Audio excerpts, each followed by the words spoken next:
Hi guys and girls, John Moore back with you again, and the final reveal of the Academy's 135 Magach 6B Batash, Israeli Defence Forces.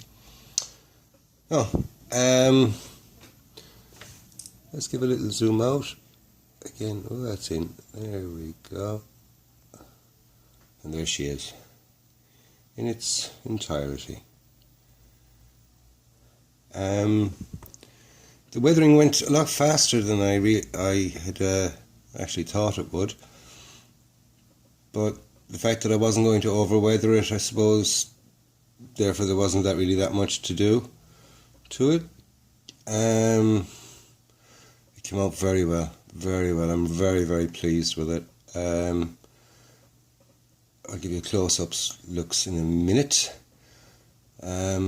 Just a quick little talk on a few different things that I've done to it. The aerials or antennae, I used guitar strings for them, wound off the brass down to just the last little bit. See, can we zoom in there and see, can we get a look at them? Excuse me for wiggling this. There we go, you can see it leaves the last little bit of the yeah, you can see better in that one there, just there. Leave the last little bit of the copper wound still on it. Give it a little touch of super glue to keep it in place, because it will, once there's only the tiniest little bit there, it will move. Leave a tiny little bit at the bottom, drill your hole and pop it in, and I have it tied down. Used a bit of really light copper or wire, 0.2 mil. I don't know where I got it from. Thank you, Simon. Simon gave me the 0.2 mil copper wire, and that worked perfect for tying it down. Better than string or a bit of thread or anything. It's just better, I find. Also, will it zoom in anymore, or I'll have to move it to zoom in? Excuse me for wobbling this. But if you look into the vision hatches here, you can see the glass in there. I used the glass and glaze, filled it in. Thank you very much again, Simon, and that worked out fabulous. I thought it looks cool. Oh, totally out of focus. There we go. Let's get back into our zoomy normal again. Alright, that was that. The tow cables, I explained earlier, I made them from a bit of wire. These identification panels, basically all it is a bit of ordinary writing paper, the computer style stuff, so it's a little bit thicker. Painted it green, applied the decal, and I used microsep, I didn't use microsol, because I did a test. There was a spare little decal with it, which I used on a piece of paper, just to see each time, could I use this with it, could I use that with it, just to be, so I wouldn't destroy it.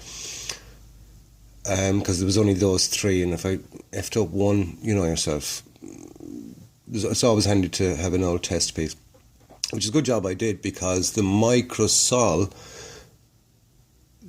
doesn't like the cardboard or the paper, and it's like as if it was a magnet repelling it.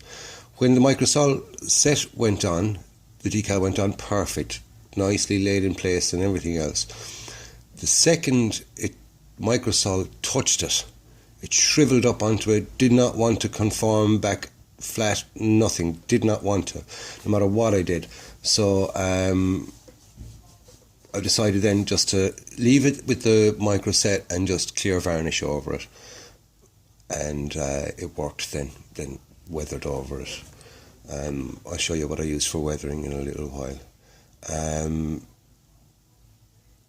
The guns, what I did was I painted them black I have gunmetal paint there. It's to me a gunmetal paint, but it's unbelievably too shiny. I don't like it at all.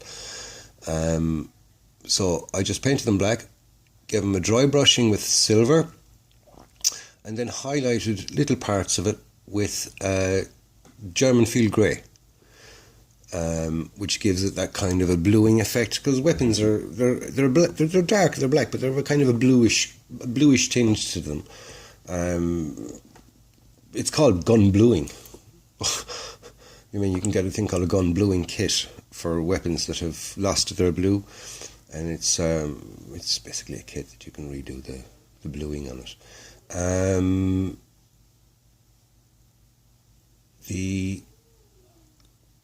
If we can get a nice angle to see the texture, how the texture came out. Now, if you see that, you can see the texture in it is absolutely perfect. Absolutely perfect. Zoom in again now. See my finger there. There we go. See, you can see it. All the little bubbles and things like that. And with a little bit of a dry brushing of silver and other colours and the washes, it's just perfect.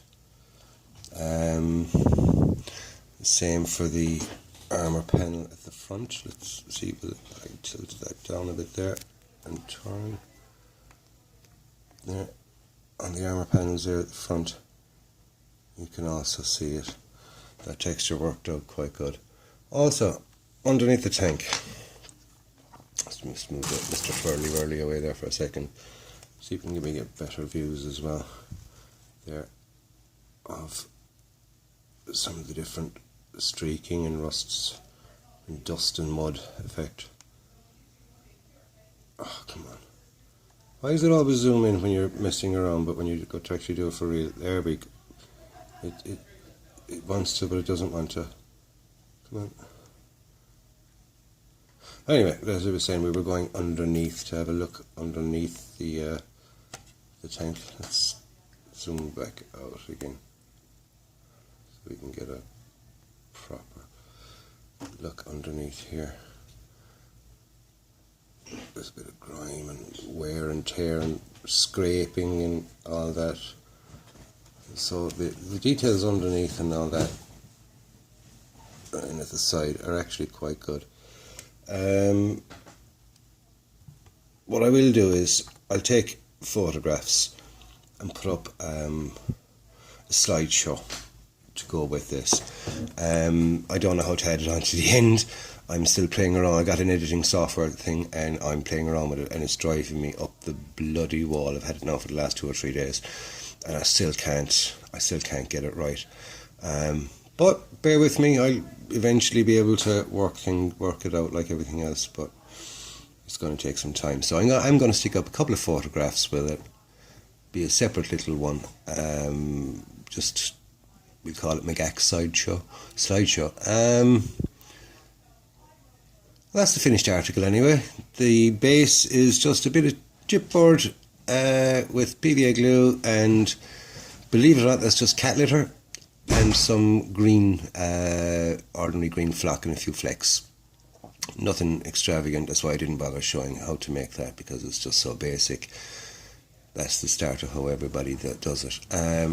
It's just. I was going to have it just a standalone tank, just stick it up on the shelf, but it just came out too nice. So I threw this together. I just say between yesterday and this morning, I just threw that together. It's still a little bit moist in places, but yeah. So if you like it, give it a thumbs up. If you don't like it, give it the thumbs down. I've already got one of them. It doesn't bother me. Comment. Tell me what you think it looks like. Tell me what you think of it.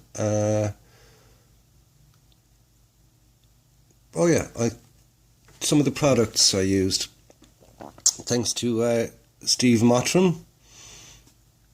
I used Dust and Dirt Deposits from AK Interactive.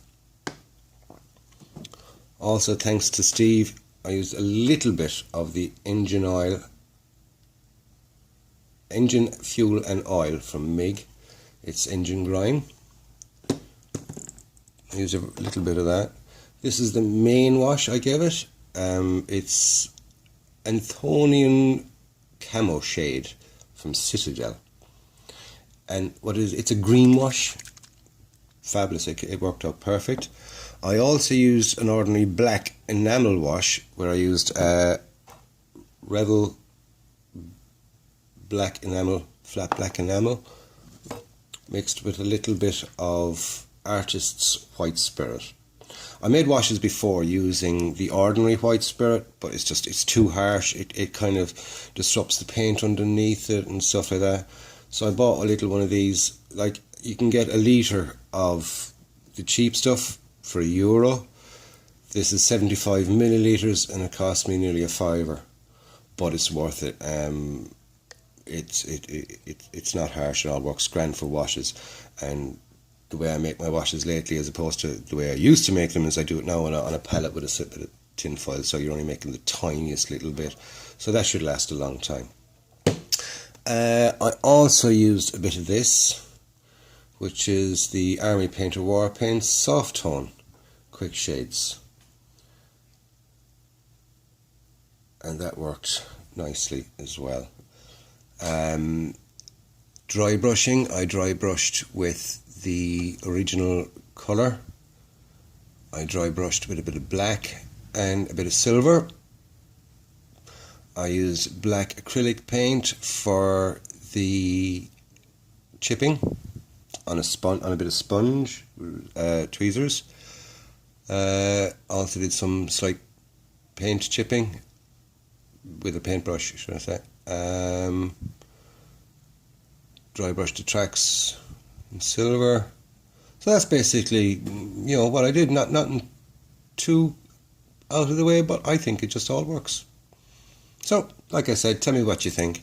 If you like it, you like it, and if you don't, you don't. Everybody has different tastes. I like Pink Floyd, other people like the Rolling Stones. Some people like both. You never know. Anyway, as long as it's not Justin Bieber. Like I said, if you're not, like, comment, all the usual bits and pieces. And if you're not already subscribed, hit the subscribe button. You never know, I might have some more stuff up and another bit of waffle to go with it. Catch you up in the next one, lads, and don't forget I am going to put up a slideshow with this. Okay, thank you, and catch you up in the next one.